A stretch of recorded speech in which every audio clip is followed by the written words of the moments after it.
rises and we find ourselves live at Pat Connolly Tavern tonight. Let's go! We have a captive audience here. We also have a captive audience in our chat as well. Welcome to our first ever live on location show of Red Smoke Rising. And of course, we get our first looks at the brand new St. Louis City away kit that we're going to be seeing our boys in, well, they'll be in gold now, wear for the next year and a half or so. We've got opinions on it. You have opinions on it. We'll talk about those opinions as the show goes on. Plus, we're signing an injury-prone center back to replace other injury-prone center backs that have moved on. And Lukas MacNaughton, we'll talk about him, talk about how the roster's shaping up, what we can take away from the first preseason game we could see with our own eyes. And finally, if you're here at Pat's tonight, we are going to take your questions to end the show. So don't be shy. Come on up and fire away. I am the Drogba of Dogtown, Tom Franklin. Proud to be here in Dogtown tonight for this show. I am joined by the Ronaldo of Bethalto, Jeremy Clements. Never that, Tom. Never that. Just happy to be here talking footy with my friends as always. I'm telling you, he's the best kept secret in local soccer. You didn't see him at the Winter Classic when he blazed up the left wing and tucked one inside the far post. I mean, it was a thing of beauty. Jake, you were a witness of that, the Chris Wood of Crestwood. How are you doing tonight? Doing all right. I was on the wrong end of that goal. So. Yeah, you were an outlaw for that game, weren't you? Yeah. And I'm pretty sure it burned me. Yeah, and then I think, well, never mind. We won't talk about how I burned you later, but yeah. So first of all, I want to give a special thanks to not just Pat Connolly Tavern and owner David for having us here as well. I want to also give a special thank you to Kayla Kleeschulte, who is also making sure that we are on camera for tonight by... not just supplying a camera, but also just being here for support and making sure the three of us look kawaii. Just also let you know we are available on all podcast platforms, or if you're listening us on the audio version right now, first of all, we sound a little different because we are just simply live on location. Second of all, welcome to you in the future. We are also streaming live on Tuesday nights on the Red Smoke Rising X, as well as the STL Soccer News YouTube as well. Again, Pat Connolly Tavern, they are a proud sponsor of Red Smoke Rising. They have been a partner of mine for a little while, and I was proud to bring them over here to Red Smoke Rising. Of course, Pat Connolly Tavern is a city on tap bar, and also, just as a reminder, for this coming St. Louis City season, for away games, it's going to be where I hang out going forward. So no more watch-alongs like I was doing before. Instead, we're going to have hangouts for away games right here at Pat Connolly Tavern. We hope you join us. And speaking of, hanging out, Jeremy, we were here last week. And remind me, what did you get to eat? The fish and chips. The fish and chips. The fish and chips. It's my favorite thing here at Pat Connolly's. And they're always banger. My favorite thing here is the fish tacos. Now don't tell the owner this, but they are a fantastic secret. It's just gonna be our secret, okay? But they are spectacular. Jerry Hayes back there waving me off, trying to keep the secret alive. But yes, Pat Connolly Tavern, great food, great drinks, great people, and we are just so proud to be here tonight. All right, introductions out of the way. So Jeremy, you got to witness the kit firsthand with your own two eyes. One of the first people in St. Louis to actually see the kit in person. Of course, they stole our thunder a little bit, Jeremy, because, of course, it wasn't they. It was Adidas. So Adidas earlier today, they put out an email blast with every single brand new MLS kit, including this one. So 4:45 this afternoon, I check my phone and I get the app notification that there is a new video in the app, and lo and behold, it is the Tina Turner kit, which was very well done. But you got to go to a special event tonight, and tell us how to go. Yeah, the event went fantastic. It was down at 18 Rails, or right across from 18 Rails, the City Foundry, in a brand new pop-up space the club has through the end of the month. The big promotion for that, if you go pick up your kit there, they'll do free customization right there on site for you. They've got the kit. They've got the whole line of merch. It's more than just a kit. We've got a scarf that's on top. There's one other variation of a scarf. There's a track jacket. So it's a whole collection that celebrates the legacy of Tina Turner, who got her. She didn't start in St. Louis. That wasn't where she was born, but that's where she rose to fame. That's where she found herself and her sound. And she has deep ties here, so that's why you see the gold akin to Tina Turner. Gold was her standard, known for that iconic gold dress. You'll see some nice little hints of city red. While that is our primary color, as we know, the thing that they really are going for with that is her lipstick. It's a nod to the lipstick that she wore that they are also tying into this. But the event itself was great. A nice crowd of probably around 50 or so folks, a mixture of media and we'll call them dignitaries from our respective supporter groups were on hand. Diego Vigliani, president and GM, Carolyn Kindle, the CEO and owner. The entire ownership group was actually there. The first time I think I've ever seen them in one spot together. So it was a nice little get together, nice presentation. Carolyn Kindle spoke. Matt Seebeck, the Chief Experience Officer, spoke. And then we also had a performance by some lovely ladies from Coca.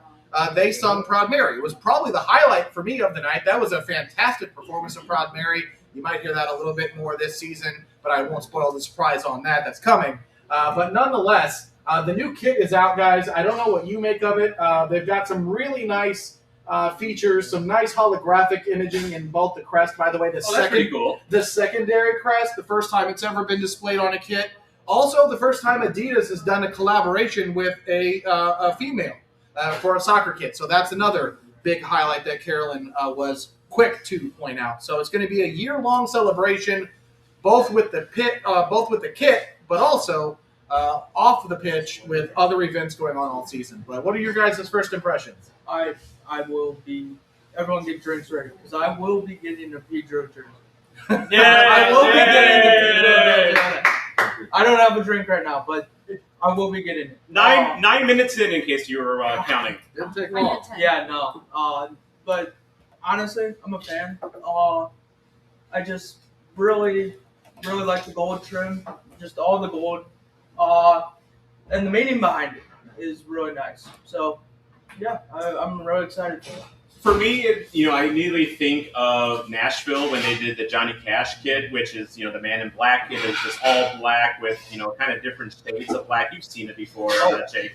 One of my favorite kits that I have, and it's one of those kits that, when you see it online, it doesn't look like much. Oh, it's just a black kit, whoop-de-doo. But when you see it in person, it definitely looks sharper. I also think of the Hendrix kit that Sounders had a few years ago. And I bring that one up just simply because I've seen a lot of complaints that, we're going with a gold kit. Gold is not our color. We're energy yellow. We're not gold. Well, Seattle's Hendrix kit had no Sounders colors, at least at the time anyway. I know they've incorporated some of that blue into a little bit of their logo and imagery, as time goes on.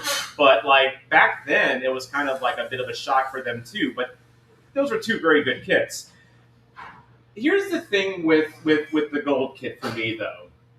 So we have some pictures that Jeremy was able to snap for us here. If Chris would be so kind to pop them up here, I want to show something real quick here. So you notice inside the collar. So if you're looking at the middle one, it's a different yellow, and I understand, Jeremy, the back is a different yellow, correct? That's a good question. I don't know that it is. It looks to me that it's all the same. It may be a different shade. I don't think we can flip that quite around on our live stream, but it looks like a pretty similar shade. Maybe a little bit lighter where there's no texture, but overall it's a pretty consistent look, and it'll follow through to the shorts and the sides. Okay, and so I will say, now that I'm looking at it, it does look like it doesn't look abrupt, because in pictures it looks kind of like, if you're looking at the collar, it looks like a mustard yellow inside, and then it's kind of like a gold. But again, it's one of those kits that I don't think photographs especially well. But if you look at the stripes, so the inside yellow stripes match that back. So that was something that kind of struck me real quick with it. The other thing, and I'm going to ask you guys this as well, whenever we call, bring people up here, I'll ask you guys this as well. Is this something you'd wear? I will. I'm not going to lie, guys. This is a lot better than I thought it was going to be. I was dreading the idea of a gold kit. I don't like yellow. By the way, energy yellow not going away. I want to put that rumor to rest. Matt Seebeck saying emphatically tonight there will be energy yellow. This is a reimagined version of energy yellow, but it's not here to stay. It is something they thought would be a way to be creative with the color. They view the secondary kits overall as an opportunity to do something outside the box and be creative. So that's why it is gold as opposed to yellow. But energy yellow, rest assured, is here to stay. And I do real quickly want to mention a big thank you to Kyle Van Clee. This is his kit. He lent it to us for the night to put on display for you folks here at Pat's and also watching online. So Kyle, thanks for that, for the visual aid as well. But Jake, would you wear this kit? I'd wear it, yeah. Would I buy it? Probably will eventually. I'm definitely going to get the scarf. The scarf looks awesome. Yes. Really love the scarf. I do like, Jeremy, you pointed this out before the show. On the crest, there are stars. You can't really see them from here, but I just really like that attention to detail.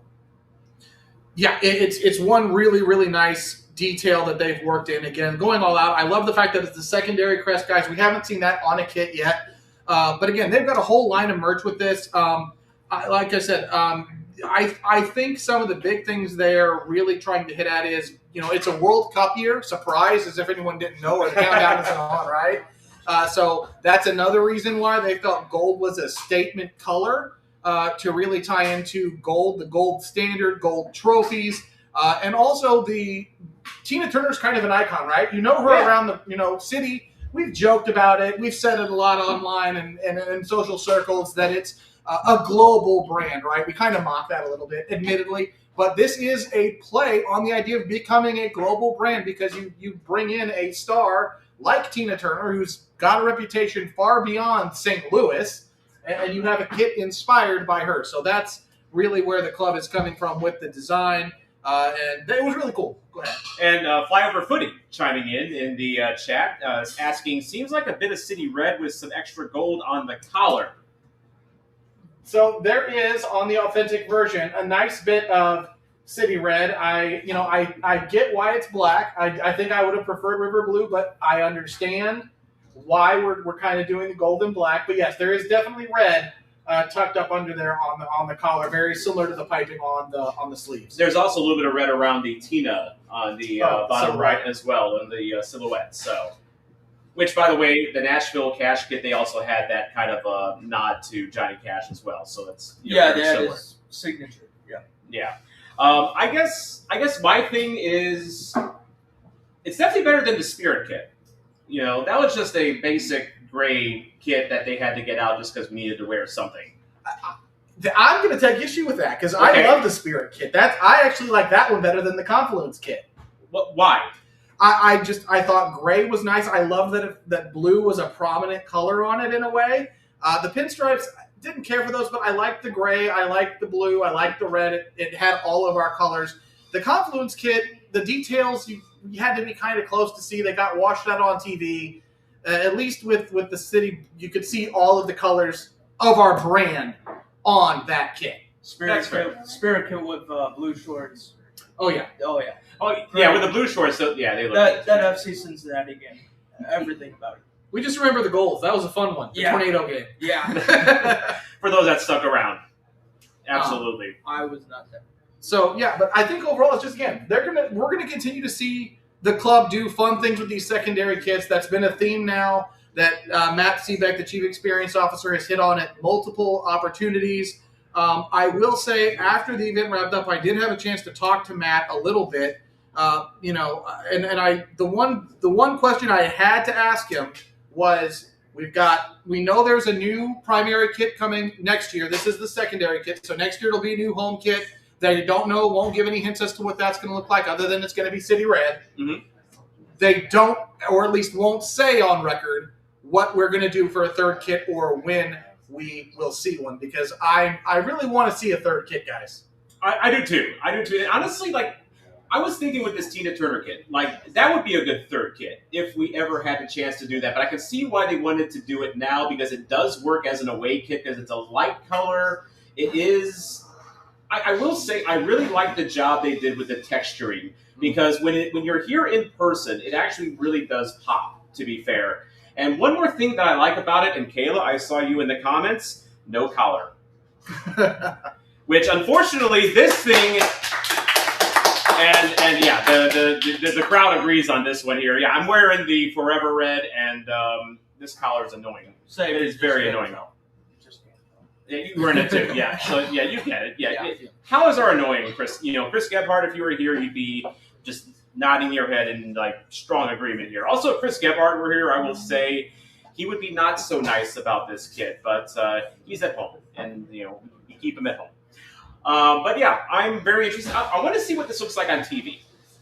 Yeah, I agree. So it's going to be an all gold look. At least that's what my expectation is based on all of the photography and all the team photos, because we did get to see some pictures. Edie Leuven, Celio Pompeu, Sang Bin Jong, all in the full kit. They actually had a wall of cleats and socks as well, which was interesting. But yeah, it's going to be gold shorts and gold socks to match the gold kit.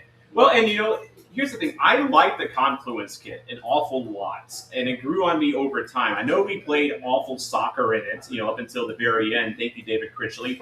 But it was one of those kits that on TV I always thought it looked a little you couldn't see really the lines that made it kind of special. It's kind of the same thing that this kit suffers from because you don't really see the sashes very well, even though they're there. You just have to really look for them. Whereas this one here, I think it's going to pop on TV.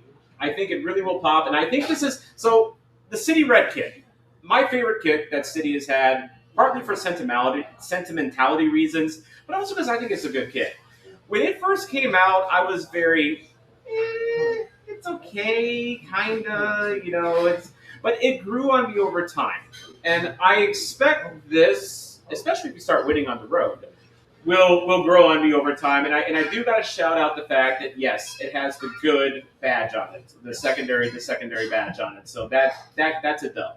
Yeah. One other thing too, you probably can't see it on the stream, but for those who lived the nightmare with that kit last year, where our sleeves were vinyl, a number of folks, and myself included, had them peeling. I had to get my jersey swapped out 3 different times before I got one that didn't peel. These are cloth. Oh, these are part of the so that is a huge win.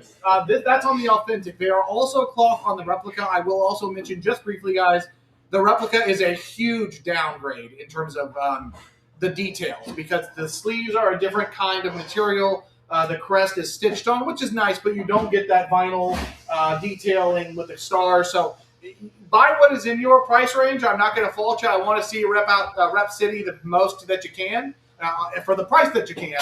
But know that you're going to see a huge downgrade in the way that the kit looks and feels in that difference between replica and authentics this year. Yeah, Amy Murray in the comments saying that she had to take hers back to the pavilion as well. And yeah. There was so many. Somehow mine survived. I don't know how, but luck of the Irish, I guess. Yeah. But I will also say as well, one more thing on this is that I saw a picture of the jacket that they're selling with it, and that looks sharp. It's a sharp look. I almost bought one. I'm not going to lie. It's very nice. It's all gold.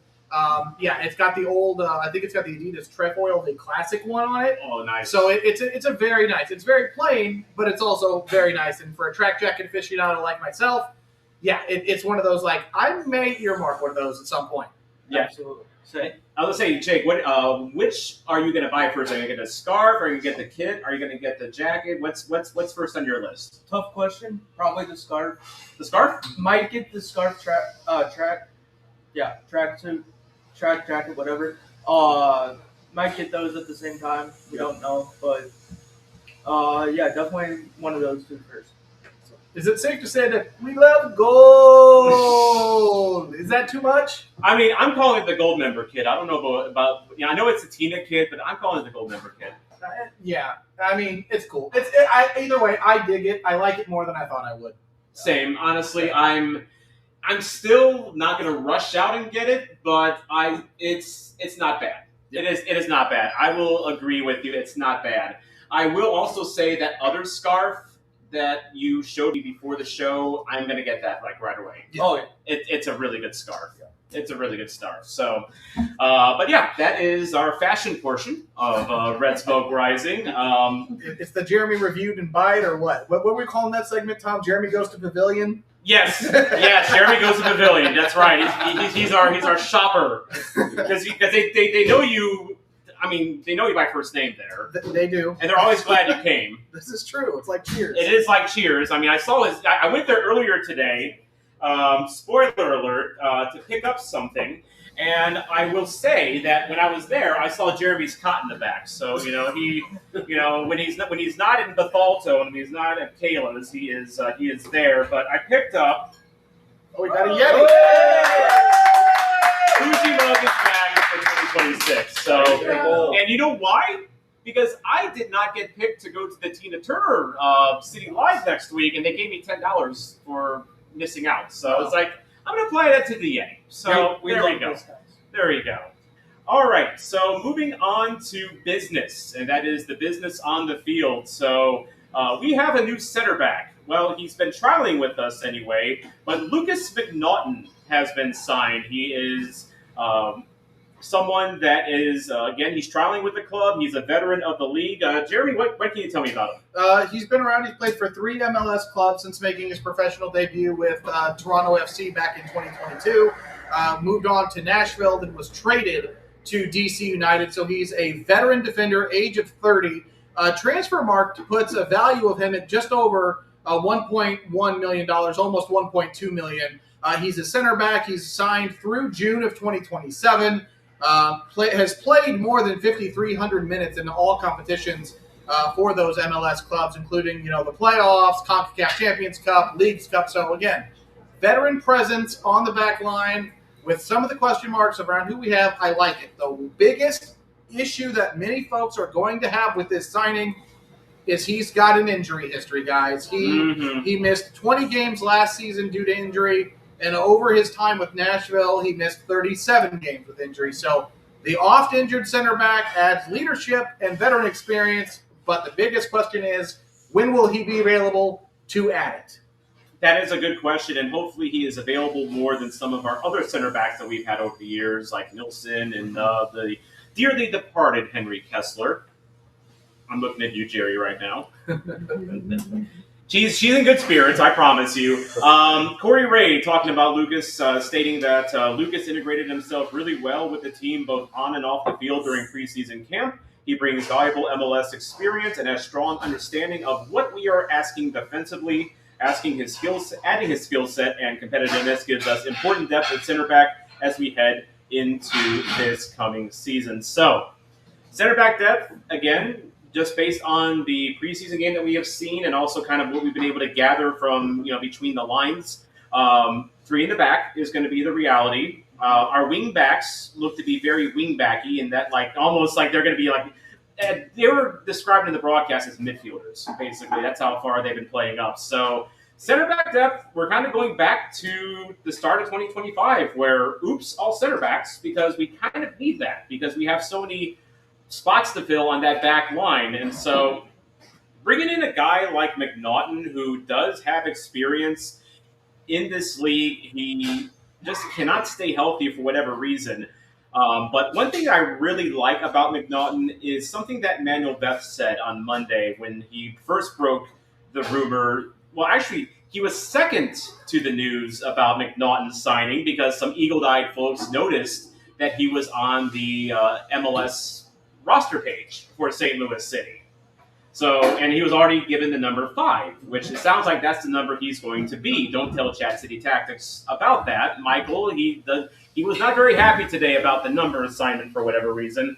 But one thing I think is going to help him here in St. Louis, he's going to get opportunities because our center back depth is a little at this point, especially if Falou Fall's going to be out for a little while longer. Mbake doesn't have his visa sorted out yet, so he's going to need time to get up to speed as well. But Manuel Veth, when he mentioned that MacNaughton's going to sign with St. Louis, he noted that MacNaughton wants to make the Canadian national team. and he sees this maybe as an opportunity to do that. So to me, guys, he's going to be motivated to play well and stay on the field. First of all, I almost felt a little nostalgic when Vet reported a city rumor. I know. I thought that was gone. Yeah. No.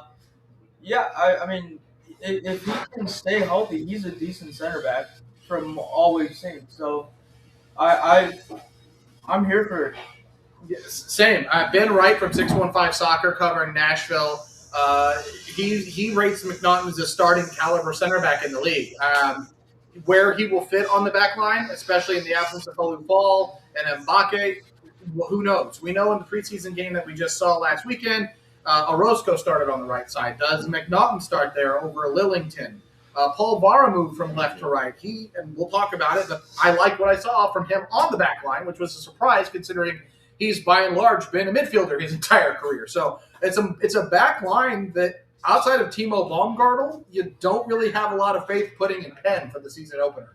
No, you don't, really. And so you can bring in a guy that's a veteran like MacNaughton. I don't blame them for doing that. And I'm just kind of looking at the depth chart right now, and I'm looking at a possibility of, if Mbake's not ready to go, if Fall is going to be out, do we want to lean on Polvera so early? Do we want to lean on Lillington so early? Do we want to lean on Orozco as much, as he might have to? That's a good question. Of course, Josh Yarrow, do we want to lean on him? Again, I'm getting a lot of head shakes, in the crowd right now. One guy is nodding because he's a weirdo, but Josh Yarrow, nice guy. Less we see of him, unfortunately, the better. But as far as how our roster is shaping up, let's go ahead and pull that up here and see where MacNaughton.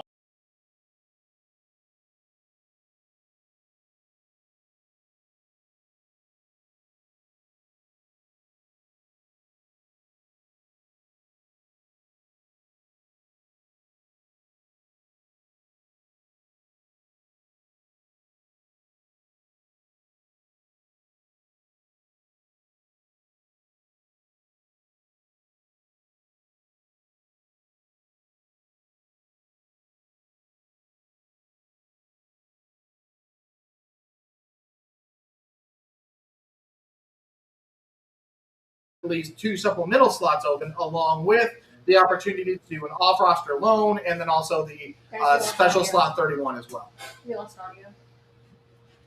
Yeah, definitely. I see that, and I'm just looking at this roster here, and again, we still have one. If assuming MacNaughton is going to be supplemental, and depending on what Ben Lunt, wherever he goes, we still have some room to add active roster players. I just don't know. It doesn't sound like to me that we're going to have that. Looks like we lost sound a little bit for the live stream. But then Amy is saying it is back. So tell me, guys, if it looks like, actually, you know what it was? It was the overlay. Oh. It was the overlay. I improperly set that up. Sorry about that. But yeah, we are back. And so, yeah, it's just, when you think of the roster going into the season, Jake, I mean, do you feel comfortable with it? No.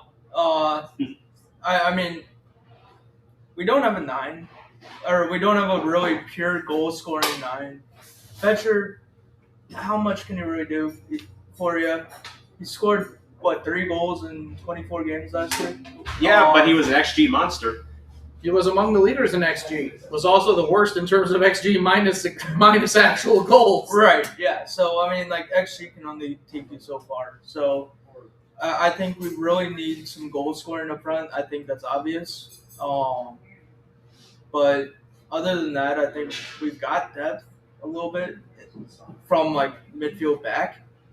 But yeah, just that attacking slot really does not make me comfortable.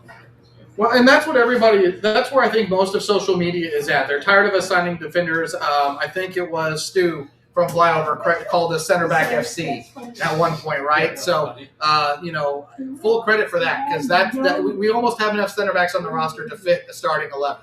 But that notwithstanding, I mean, here's the thing.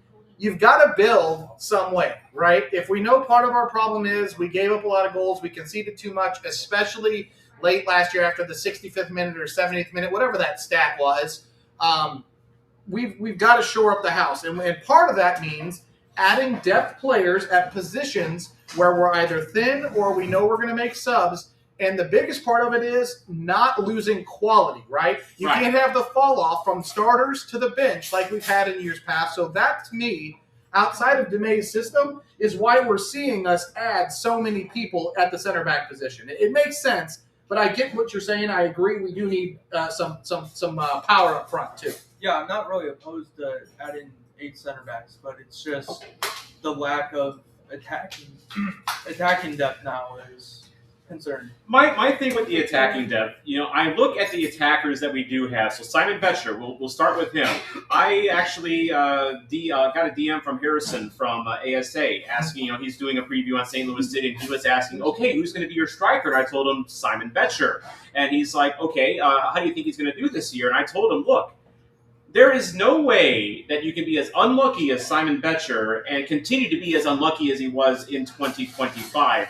I think Simon's going to take this opportunity, assuming he is going to be the starter, which I don't see a reason why he wouldn't at this point, and give it his all. And I think this is the club also seeing what they have in Betcher, seeing if he truly is that unlucky or if he can be that clinical finisher. And we'll talk about the preseason game that we saw where he actually did put one away.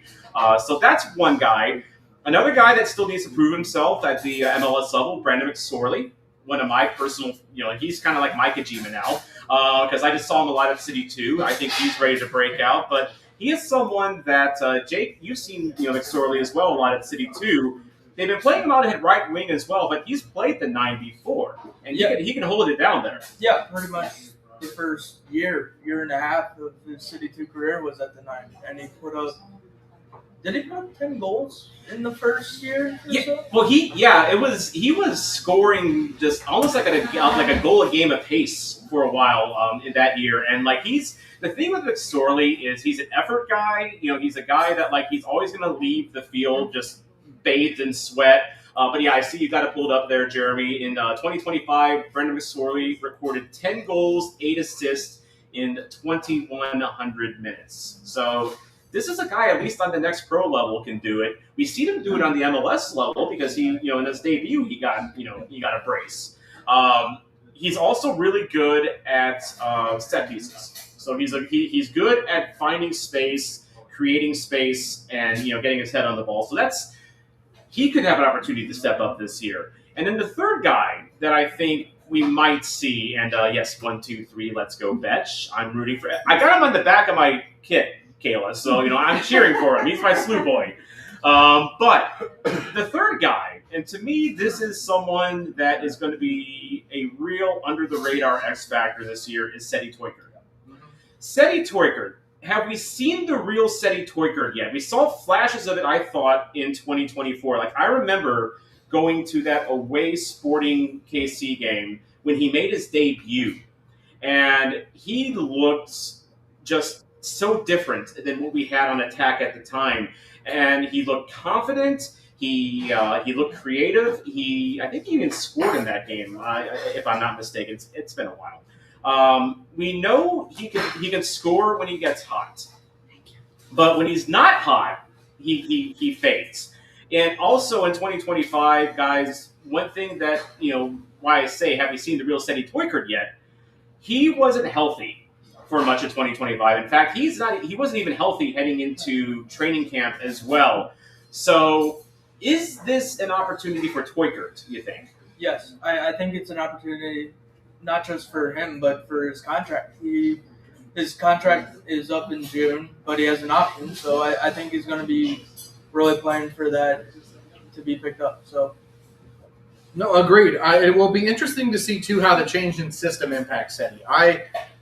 Excuse me, Tom, I think you have called him your X factor at different times in conversations we've had, and I agree. He's a guy, I think in the preseason so far, at least in the one game we've seen, he slotted in as a replacement for Marcel Harlem as a sub. But could he be a poacher? If you remember back when he first arrived, where was he getting goals from? He was that kind of get your rebound, the dirty, in hockey they call it go to the dirty areas, get the goals, right? Yeah. So that's what he was doing. He was cleaning up as a poacher. He was getting the rebounds and getting it in the net, which is what you need. So whether he comes in as we'll call it a 9.5, or he comes in as a wide 10 or something like that, I'm okay with it. But I think he's got to return to form because the goals have to come from somewhere, and I'm not comfortable putting it all on Simon Betcher. I'm just not. And I did also want to add that he did score, or it seems like he scored in the friendly before the Austin game. So against Tampa He Bay. did. Yeah, that's right. He did. No. Against Portland. Portland. Right. Yeah. He did. He did. So he may be getting his confidence back. And the other thing, too, with Toykert is the fact that, and there's a debate in the comments now about how do you actually say Toykert. There's 3 different ones. Flyover noting it. He said Toy-shirt at the pass, Toy-cut. That's technically how you say it in German. It's Toy-cut. But we're not going to say that here in America because we're in America. We'll just call him Seti. Yes, exactly. It sounds like you're clearing your throat when you're saying that, and that's not attractive. But if you're looking at how our lineup shapes up, so you're talking about basically playing a 3-4-2-1 almost. And so if you're looking at the 2, which are the 10s that are playing behind the striker, you have Marcel Hartl, you have Song Bin. So Toykert does not have a gateway to playing time there necessarily. It'll probably be him or Mackay Joyner, coming off the bench right away. Of course, if Ostrak is healthy, your boy, another one of your boys, he is someone that I also want to see more from as well, but he's been hurt, and he hasn't been able to play. Yeah. Go ahead.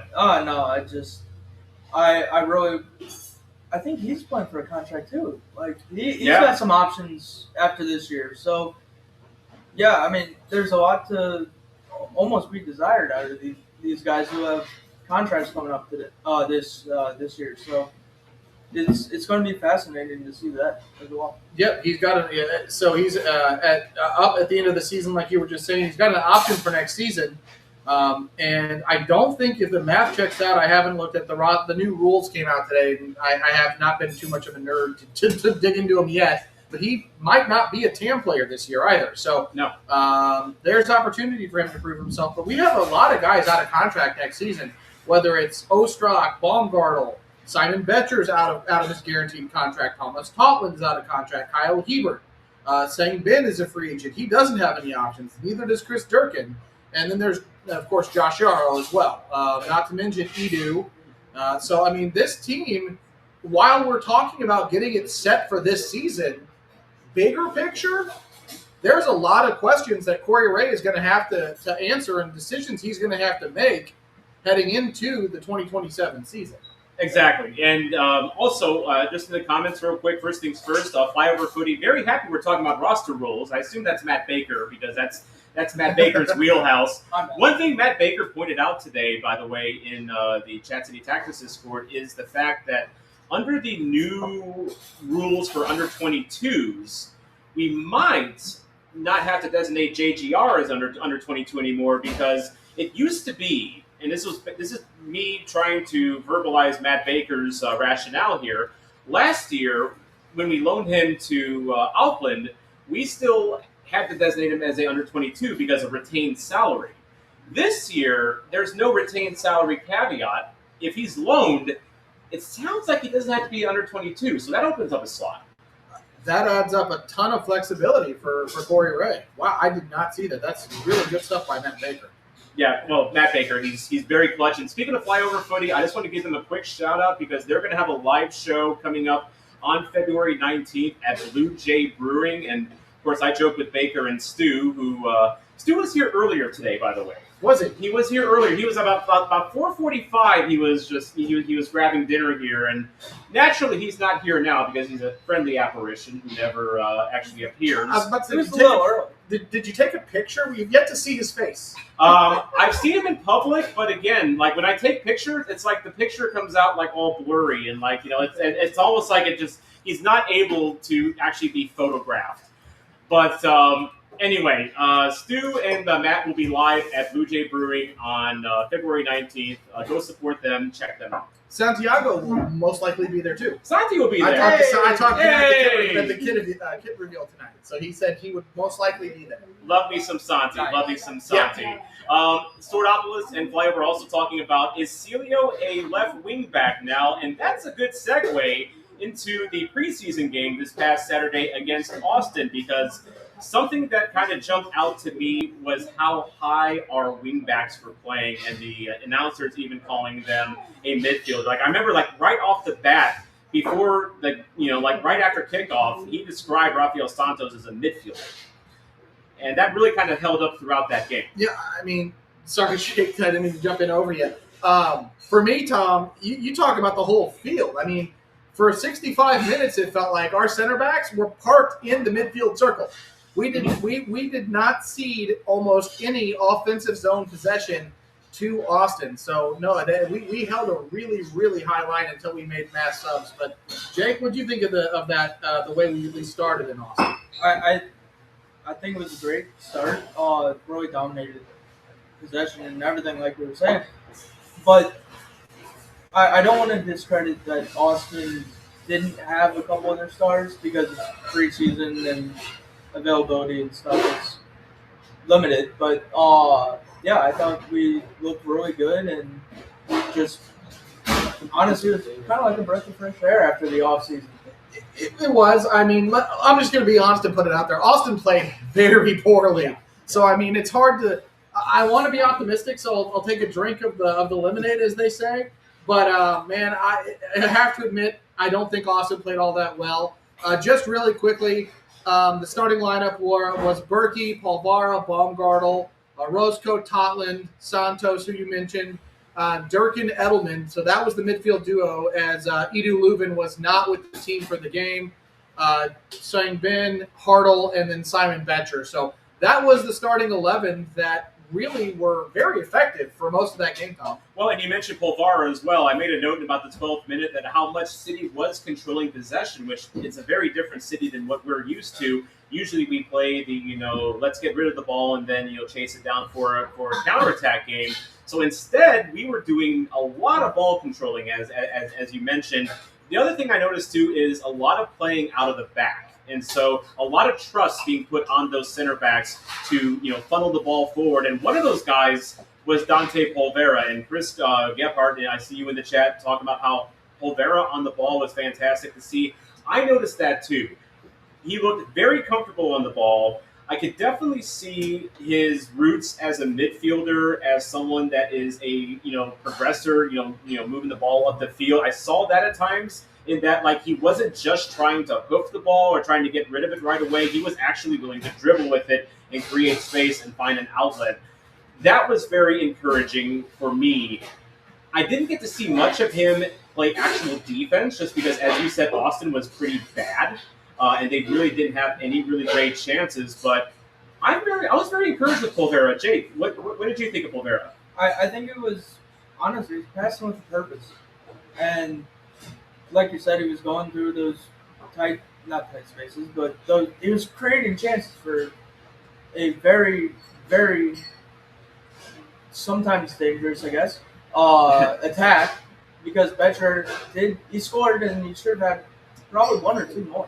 So, and the Betcher goal here, so that was about the 16th minute, and I made a note that despite owning possession, we were still pressing the heck out of Austin. So we're seeing this hybrid possession pressing type of a scheme that we have, which I understand was a very Columbus Crew kind of a trademark. But in this instance, so the goalie had made a stop, and he laid it off short.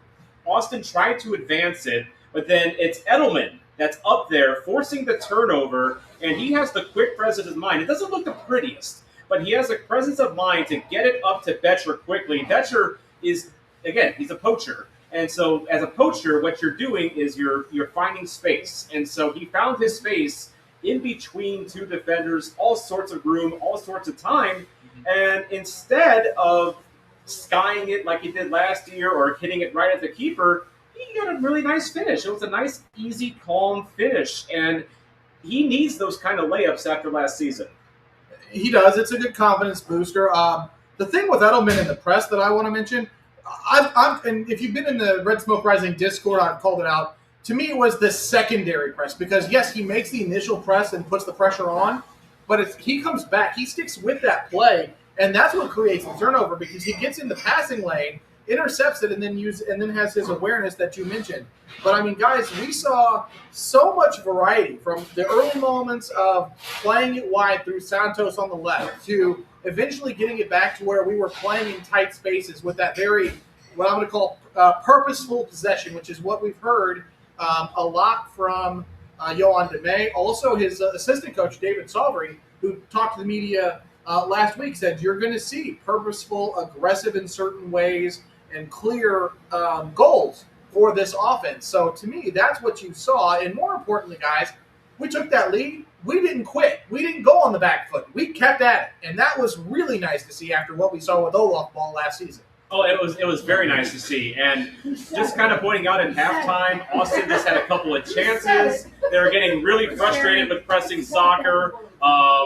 It just, to me, it looked like a whole new city out there, and it was very fun to see. Second half, one sub right away, Celio Pompeu coming out for Rafael Santos. So we're talking about that wingback role, kind of almost being like a wide midfielder role almost. Of course, they didn't need to play much defense because Austin wasn't really given much. But then something you pointed out, Jeremy, in the 51st minute, Song Bin had a break on a nice pass by Hartle. He had space, but it was actually a really good save by Stuber. He just got his left foot out there. But you kind of pointed out that Song Bin had a couple chances. He was getting, and again, it just speaks to the variety in the attack. Because, yeah, we saw those very purposeful buildups, whether it was in the 19th minute when we had the ball in the offensive third, took it all the way back to the midfield, and then built back up from the back. Or in this case, where you've got a turnover in a high spot caused by an effective press, and then Hartle can find Sang Ben, and he just couldn't finish. Stuber made a really nice kick save on that play. But, I mean, that's the kind of thing, that off-ball movement runs in behind Jake that really make me excited about what we could see in DeMay's system. Absolutely. I'm really excited for that. And, another thing, too, in a few minutes later, Betcher had a chance. He got a break behind the defense. I think this was almost like a long ball from Polvara, if I'm not mistaken. And then there was, again, another Stuber making a really nice save as well. So it was really just, again, it's one game, and it's preseason. And it was against an Austin team that was wounded, for lack of a better term. So it's not time for reckless optimism yet, but we saw what the future could look like, and it does not look bad. It doesn't, Tom. There was one other moment. I want to fast forward just a little bit. Sure. So after we made those massive subs, what I'm going to call a full squad sub around the 70th minute, we saw Josh Yarrow come in, Cedric Toykert come in, Zach Lillington, who is the super draft pick, not officially signed yet, at least officially by the club, but they've released a lot of social media for him. Kyle Hebert, Cooper Forcellini, Joyner. What? Martin? No. What is Mackay. Jeez. Mackay comes in, and then Perez comes in as well. But the big thing there is there was a really nice play. It was in stoppage time. We built out of the back, but Cooper Forcellini took the ball about 20 to 25 yards himself before laying in McSorley, who had his shot blocked off the line. But I was really impressed to see some of these younger guys who we haven't seen a lot of, or at all, really, make an impact, even if it is, garbage time of a preseason game. And Flyover pointing out that he doesn't think we're comfortable actually possessing while being chased. If we can play through pressure, we'll be gold. And that's a thing, too. I think that's going to be part of the growing thing. There's two things that I think are going to be real growing pains moments for City this year. Number one, getting used to playing in possession, because this is a lot of returning players from the roster last year that aren't used to playing in possession. That's one thing. And number two, and it's something you pointed out in your notes as well, is that, again, we didn't see the defense tested very much, but there were a few times where Timo Baumgartel was the one that was left kind of sprinting back and trying to cover. And if he's the one that is having to be your cover defender, yikes. Just a little bit. He doesn't have the speed. No. Yeah, he did look pretty slow. Yeah, so I'm wondering if this style is going to lead to a lot of high-scoring games this year, which they're entertaining. 6-3 all. So we'll see. We won that game. No, so we don't know what happened in the Portland game, Tom, so we don't have a score there. We know there was a 2-2 draw against Tampa Bay Rowdies on the 28th with goals coming from Santos and Sang Ben. Yep. There are still two preseason games. One of them, by the way, will meet our old friend Santa tomorrow at 1 o'clock against LA Galaxy at Coachella. And then on Valentine's Day, the 14th, we will play a closed-door friendly. I presume it's going to be just like the Portland game, the best kept secret in soccer, a closed-door friendly on the 14th to round out the season. We need to cross our fingers, guys. If you remember last year, the closed-door friendly spelled the end of Rasmus Holm's tenure, really, for City. So we need to make sure we get through that one. I hate to speak it into existence, but we got to get through it. And then we, of course, know we have season opener on the 21st. Yep. And then, of course, a reminder. Yes! Get to go back to our happy place, Energizer Park, finally. But just a quick note about the Galaxy game tomorrow. That will be streamed. So it'll be on the app or on YouTube or on Matrix Midwest. So get another look at them. And then, of course, we got to deal with Joao Klaus as well in a different uniform. Another preseason game taking place tomorrow is City 2. They are having their first preseason game against Houston Dynamo 2. We don't know exactly when the kickoff is going to be, but Jake, first preseason game, not really a whole lot to talk about with City 2 or Academy except two little nuggets. Number one, Tommy DiMaria and Nick Harris are in Cyprus this week. They are with the U.S. Youth National Team's under 15 camp, so good to see them getting some national team love. And if that name DiMaria sounds familiar, as Matt Baker pointed out, Maddie DiMaria is a prodigy in women's soccer. And then Jack DiMaria is also with the Academy, but he's also playing with SLU. So it's a very noted family. But then the other thing, Jake, is that City 2 made a signing in Chris Pearson. I love that signing. He's got MLS Next Pro experience as well with Huntsville City and Columbus Crew too. He's also got Jamaican national team call, senior national team call. So I just can't think I just can't think there's a better signing for what's available for City 2 than Chris Pearson. He's 23 years old. He played a fair bit last year for Las Vegas Lights, which they're in the USL Championship. So technically that's a level above St. Louis City, although Lights weren't very good last year. But he has that experience. But I find something very interesting about how we're going to use him, Jake. And I'm going to go to David Critchley's quote on him, saying that we're excited to welcome Chris to City 2. We believe his vast experience in MLS Next Pro and the USL Championship will be valuable to our team next season. This is the part that interests me, Jake. He brings a strong defensive presence to the back line while also possessing impressive attacking qualities, which will help the team control games. End quote. So, Jake, is this another Dante Polvara? That's what I raised that question with you on Discord. I think, I mean, it probably is, knowing how the system, I'm sure they want to teach the system to these guys down at the Next Pro level or even the Academy level. So I think it could be another Dante Polvara issue, but I also think, and I don't want to say issue, but I also think it could be just saying he's well-rounded. You know, he's a well-rounded midfielder who can play defense and has strong attacking. So maybe more of an 8, a box-to-box type midfielder than the 6? Yeah, that's what I would think.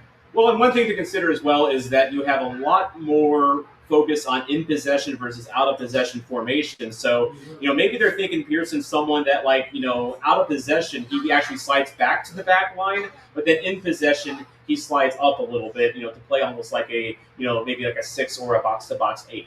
And then you also look at with what limited names we know at the City 2 level. You've got Fortolini, who could play at City 2. Yeah. And then you've got Pearson. You still got Lillington who could play down there. Right. Well, and Palmer Alt, if we're looking for an attacker, because I don't know who's going to lead the line for City 2 this year. Yeah, I mean, there's a lot of question marks. I mean, I'm waiting for them to release the preseason roster, but you don't really know anything about the City 2 team except they signed Patrick McDonald. Yep. And then they signed left winger Riley Lynch. Yep. And they signed Chris Pearson. Those are the 3 confirmed names we have for City 2. And then we're going to have a lot of new names coming up from the Academy, sounds like. So we'll get you familiar with Lorenzo Cornelius, I think, as the season goes on. So yeah. He's someone I think is ready to make that step up. So speaking of stepping up, I'm looking out at the crowd. If you all want to come up, lob us a question, the floor is yours. Who is going to come up? Aaron? Don't be shy, Aaron. Aaron? He's eating. We're interrupting the man's dinner. We have Super Ravioli in attendance. We do. Oh, Will people recognize Super Ravioli without his ravioli hat? Tom, I was just about to tell you, I had no idea that's who that was without the ravioli. I had no idea. Did not recognize him. We got Bruce Wayne out of his Batman costume tonight, literally. We've also got Ryan Pulley. Jerry Hayes, do you still need emotional support after Henry Kessler left? absolutely not. Move on. Or do we need more because he's hurt again? Oh yeah, he is hurt. He's not going to probably play for the opener. Jerry, I never got a candy bar. Sorry, those were reserved. No, my last name is Henry. I have 2 for Henry. If he doesn't show, you get one of them. Sweet, thank you. My son's name is Henry too. So True. My dad's Henry. well, the floor is yours. If someone wants to come and ask a question, feel free. All right, we have a volunteer. Well, we have a Bayern guy. So we have doubled. Hey! I was gonna say we have doubled our Bayern our quota for this one. So Mike is yours. Feel Mike free. is yours, Pick it Tim. up. I think simple question, maybe not simple. The game tomorrow. What is it? You hope to see a continuation of from the first game at Coachella. When you're watching that game, what is it that you'd like to see? Well, I want to see MacNaughton for one because MacNaughton was not a part of the game this past Saturday, so I actually want to see him play actual soccer for one. I want to see Polvara actually play defense. That is to me the big question with him is because he's played a little bit of center back, but not much. And with the way that we're going to be playing, he's going to have to play some defense at some point. And if we were talking LA Galaxy, Jeremy, you have Klaus, you have Paintsel, you have Petch. Surely we're going to get tested tomorrow. Well, that's to pick up right where you left off. That's what I want to see. I want to see us get tested because we didn't play defense against Austin. I want to see what it looks like if we have to play a more defensive game, if we're forced into uncomfortable spaces. I want to see how we deal with that adversity. Johan Demey has talked a ton about these moments being adverse, about us growing through the adversity, and I want to see how we react and then how we can build against it's a rebuilt Galaxy defense too. They went out and signed Justin Hack and a number of other defensive players. So to me, it should be a good test. Jake, what are you expecting to see? Well, I want to see nothing out of Marco Reus as a Bayern fan. So, but I think I want our defense being tested, like you guys said, and more goals. Like, can we score 3 goals in a game? That'd be nice because we're going to have to this year, I think. To get points this year. It's the last preseason game that we can watch. Like, let's have some entertainment. Let's score some goals. Well, Aaron Leake in the chat pointing out Galaxy not usually a big pressing team, so curious if they do more now with Klaus. That could be a wrinkle we see from them. But then for us, like we were talking about Simon Betcher and how he's had bad luck last year, I want to see him bag a couple tomorrow, just to get his confidence up. The other thing to watch too, I want to see if Edu plays. So Edu was, I believe, he was photographed in the game with Portland, did not feature against Austin. So, because to me, that is a massive question heading into the season. We know the unfortunate situation that Edu's been dealing with for some time. We all know how important he is to this team. So his availability, maybe do we start to see the partnership of Edelman and Durkin become the more expected look? And to further that, what do we see in terms of a formation of a depth chart, right? We haven't seen a lot of it. We have guesses at what a depth chart could look like, but what do we start to see? I think the lineup that they come out with tomorrow is going to give us an indication of where maybe Johan Demey thinks his players are going to be. If it's a rotated lineup from what we saw Saturday, then it sounds like there's still spots up for grabs. If it's a similar lineup to what we saw on Saturday, maybe he's starting to see how the lineup works. But I want to see where, of course, Conrad Vollum didn't play much on Saturday. He only played the final 30 minutes of that one. I'm guessing maybe just to see what we had in Rafael Santos, because I think that was his first game with us, right? Santos had played before. Wallum. This was Wallum. Okay. This was Wallum's first game. He hadn't been training but a that's week. Right. So he was late joining. I think though, Tom, to your point, my mind just went blank. But no, we need to start seeing what DeMay's preferred 11 is, and we need to get a sense of where we still have gaps because the transfer window is still open. But DeMay has said multiple times that leading up to this Coachella tournament, the midweek games are worked into his normal training, schedule and routine. So I'm going to caution looking at it and saying, if he rotates the lineup, there's a problem.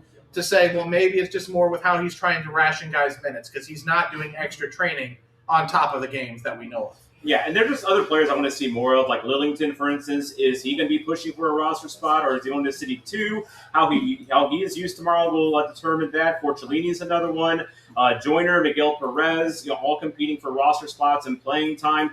Chris Durkin, we haven't mentioned him, and hopefully Coachella is a no-fly zone because he might be sending some balls airborne, and you might want to watch out if you're in Coachella, but. Yeah, so I'm just, there's a lot of things I want to see tomorrow, and it's just kind of just shape who is, what the depth chart is looking like, as you said, and just how everyone kind of fits into this new DeMay reality we're in. Anything you want to see in particular? Well, I did have a question. I mean, if Lillington goes down to City 2, does he play his midfield role, or does he play as a center back? Well, that's a good question because, we were talking about Pearson and, maybe that being an indication, are we going to be playing a 3 in the back for City 2? Because that's not a David Critchley usual formation. So, again, I think that kind of goes into, okay, are we going to mirror City 2 to the main roster in terms of tactics and lineups and formation? Or are we still going to be allowed to roll with a traditional 4-2-3-1? That's a good question, and I think one that we may not know for a while. For sure.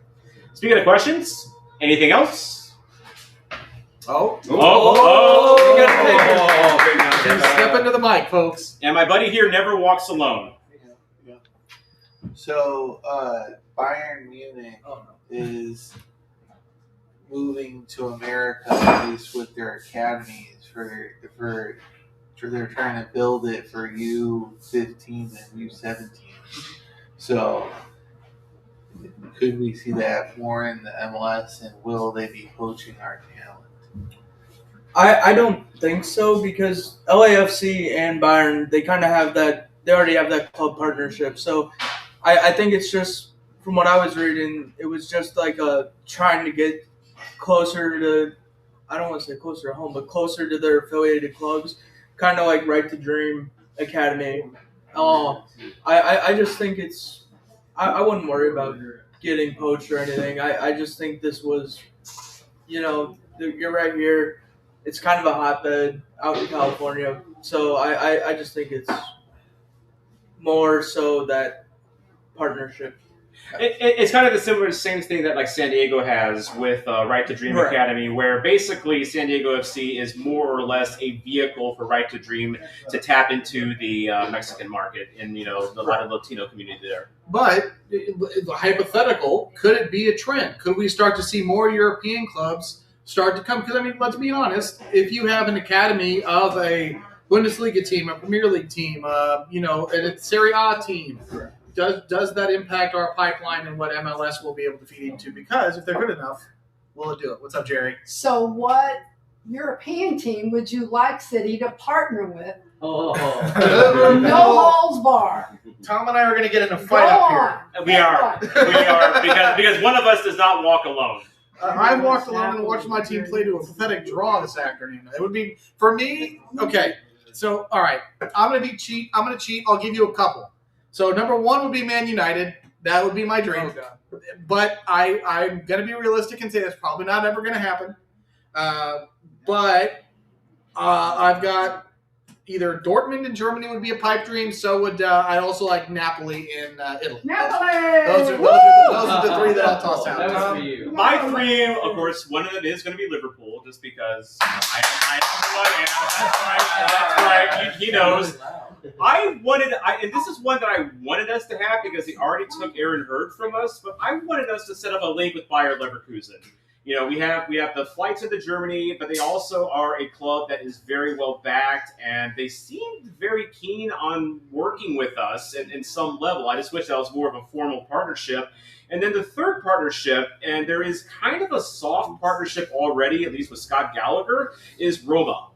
So Roma and Scott Gallagher kind of have a little bit of a link. Like if you play Football Manager at all, you may notice if you go into Roma's academies, they actually mention, or like its affiliates rather, it mentions Scott Gallagher as one of their affiliates. So there is a bit of a link there. But Roma, established club in Italy, that is who I would look at. Jake, who would you like to pair with? Nottingham Forest. Of course, since we're all picking our Premier League. You are the Chris Wood or Crestwood. For sure. Yeah. Can't score goals though, but yeah, I can. You can.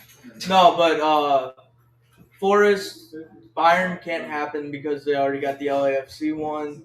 So I'm actually going to go Eintracht Frankfurt. Frankfurt, okay. Especially because, like you said, that flight actually goes directly to Frankfurt. So, yeah. And then this one, I'm going to go Inter in Italy because when you look at Diego Gigliani, he is on the board. So I think that could make for an easy kind of like alignment. Take your drink. It took us an hour, but we got there. Not as fast as Pedro. Right? Interesting thing with Frankfurt though is that like they've been doing a lot with Louisville City in USL Championship. They've been doing summer tours the last couple of years. We went to the one a couple of years ago. Yep. So Matt Mario good. Well, and do you think if Olaf had worked out, we could have done something with Villa? I think we could have. Yeah, because I mean that was the whole thing. Is they're like, oh, we have a Villa coach who's a legend at Villa. Now we're bringing Villa to town. He didn't even last long enough to see it. No, I didn't get confirmation. By the way, we did not get Aston Villa last year because of Olaf Melberg. There was no connection there. It just happened. Our schedules worked out. Basically, is kind of how that worked. Because Villa was already doing a tour, basically. Fair enough. So they worked us into the calendar. Hey, Aaron, I see you over there. Come on up. Well, let's talk World Cup. What do you see? What are your grand expectations for City and how they connect with World Cup experience here in St. Louis? And question number 2 is how do you see City evolving in some awareness with U22 roster spots? Oh boy. All right, well, first things first, the World Cup. I mean, we're not a host city, so that's a good one, honestly. I mean, what can we do there? We made a gold kit. That's basically it, literally. No, okay, I'm only saying it because Seebeck said it, okay? He said tonight that it ties into the World Cup. But no, in all seriousness, so we still don't know if we're going to get a base. We could be a base city for a team. Kansas City got Argentina. Boo. Yeah. And they got England, too. Did they? They got England, yeah. Did they? Okay, I only saw the Argentina announcement. I'm sleeping. I don't pay attention to what happens with those blue people in Kansas. Yeah. Nor should you. But in any event, no, I think, first of all, if we can get a host to be a host city, to me, it doesn't matter if it's a major nation. Just get involved that way. We have the facilities for it. So, one, that's a way. 2, they've done it with other tournaments. I'm sure they can get watch parties in either the pitch club or the ultra club or one of the premium areas. Do that. Do something that way, at least for the USA. And maybe even for the final if the U.S., barring a miracle, the U.S. probably won't be there. I'm just going to be realistic about it. Pipe dream. But that to me is how City gets involved. If I do remember, they did have watch parties at Hellcat in 22. And Ultra Club as well. Oh, they did have it. Okay, yeah. And if I wouldn't put it past them to do some kind of merch. So for the Gold Cup game, I think it was years ago, they had a 2-sided scarf. That one side was City, and one side said one team, one nation, and it was USA. So I wouldn't put it past them to get creative with some kind of merch. But yeah, start with becoming a host city, and then doing watch parties. In my mind, it's the easiest answers. Yeah, very simple. And of course, highlight any players that are in the World Cup. That get called up. I assume Hebert's going to be back with the Canadian national team. Maybe. Well, if MacNaughton gets there, we could have 2 Canadians on the national team. Well, I guess we'll have to be Canadian for a little while. Corey Ray is. That's true. Well, that's true. That is. Yeah. So is David Sabri. Oh. Well, you better like maple syrup, guys. That's all I'm saying. But I have a friend out in Canada. second, so it's Aaron's second question about the under 22. So this one I can kind of speak to a little bit. So one thing to consider with St. Louis City is we've existed as an entity for like 5 years, a little over 5 years, and in speaking to someone that works on the scouting side of things, I asked him, is like, hey, why is St. Louis so far behind, it feels like, from other teams like in South America or, these other places around the world? And he gave me a great explanation. So let's just say you're a brand new club. You go to Brazil. You send a scout to Brazil. Brazil guy finds a guy that he really, really likes. He approaches that guy and say, hey, I'm with St. Louis City. Might be interested in signing you. You know what that player is going to say? Oh, I've already been approached by LAFC, LA Galaxy, Inter Miami, New York City FC, all these clubs that have been around for 10 years, 20 years, beyond that have established their scouting network already. So when it comes to U22s, unfortunately, I think that's something that City's just going to be a little bit behind on, just simply because. And again, keep in mind how our front office has been structured. We had Lutz Pfannenstiel, basically all things run through Lutz, for better or worse. We didn't even have a director of scouting. And we had one analyst. So it was a real kind of a small network. Now, of course, Lutz has, I will say, in defense of Lutz has a lot of contacts in this game. So he obviously worked with his contacts, obviously, on signing a lot of the players. So, but as far as establishing foreign scouting and foreign bases, we still don't have that infrastructure fully in place yet. So, I would say just give it time with the U22s. Yeah. So let's take Aaron's question a little bit further then. Spin it forward. We've got that network established now. What position do you want to see City target a U22 at or in? I would love a U22 striker. So Nascimento. Nascimento would be great. Someone of that ilk that we can actually develop, and someone that, again, because we need to establish our club as a reputation for young players to go to develop and maybe take that next step, which is something I remember about Girdwood Reich when we signed him, is that Girdwood, he was actually quoted in the paper as saying that he thinks that to get to Europe, he had to go from Australia to MLS to Europe. And so that's why he came to St. Louis. It just hasn't worked out that way. But we need to establish ourselves as a club that has a good reputation for young players to come to, and they know that they can move on eventually elsewhere. We'll see maybe if that develops with Falou Fall or Makai Joyner. But there's an opening at striker right now. There's an opening for a young, talented striker right now, someone that we could potentially give a lot of game time to, and someone that eventually maybe we do flip, a few years down the road for, we all kind of, sit here in awe over the Nico Gioacchini transfer fee that we got from Como, which ended up being close to $4 million with all the extra incentives involved.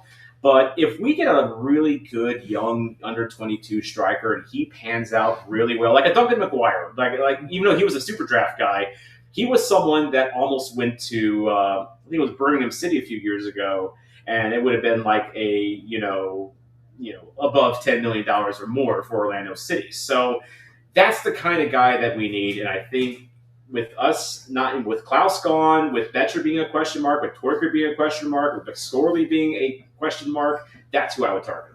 And you know how you help build that scouting number? Club partnerships. Yes. I'm going to just toss out wing back. I know we just brought in Santos. We just re-signed Wallum. We've got Tots, but I feel like wing back is a good position to utilize a U22 spot on, because it's when you hear about young players developing, where's an easier spot to throw them? Put them out wide, let them get their feet under them, get used to the pace of the game, and then from there, maybe they skew off into the midfield, or maybe they fall back to the back line like we've seen with Orozco start to do. I know he was, I think, a center back when we brought him in anyway, but we've seen that transition made. So that to me is where I would like to use a U22 most, as a wing back. Jake? Let's go striker. Or no, let's go right wing. Okay. Because we don't really have one. Behind Sang Bin, yeah. I mean, Like if we do, like, say DeMay doesn't stick around, he becomes a hot new coach for a bigger club to hire, and we go back to that 4-2-3-1 or just a one that uses that. We can actually develop that player for that scenario. Yeah. If that happens, I mean, I feel like that could be a play. Well, and not only that, too, but you bring up a good point because outside of Sang Bin, we don't really have a true right winger behind him because you think like Mackay Joyner, someone that is we could be playing off his off foot, and we've seen him in City too. He usually plays out on the left. So I mean, you could throw McSorley there. I mean, they did that, but yeah, he's makeshift. Yeah. Celio's more comfortable on the left, playing off of his off foot, and Hartle's more comfortable playing off his left. I don't think Ostrak's not a right winger. We don't really have that, so that's actually a pretty good point. And no, Caden Glover is not going to be the answer. Aaron Lee. Sorry about that, and sorry to Matt Baker in the chat there. So I think that's going to do it for us here at Pat Connolly Tavern. First things first, thank you to all of you who showed up. We get by with a little help from our friends, including Kayla operating the camera. Thank you so much, Kayla. And of course, to our lovely hosts here at Pat Connolly Tavern. Again, this will be the home for Soccer Zombie Away watch-alongs, so feel free to hang out all season long. And also, just whenever you're at the zoo or Forest Park, this is a great place to hop by and grab a quick bite, quick drink. But thank you to Pat Connolly Tavern for hosting us as well. And this is your Soccer Zombie, Tom Franklin. I'm your resident reporter, Jeremy Clements. And I'm the Chris Wood of Crestwood. He got it, and I am the Drogba of Dogtown. And remember, alignments.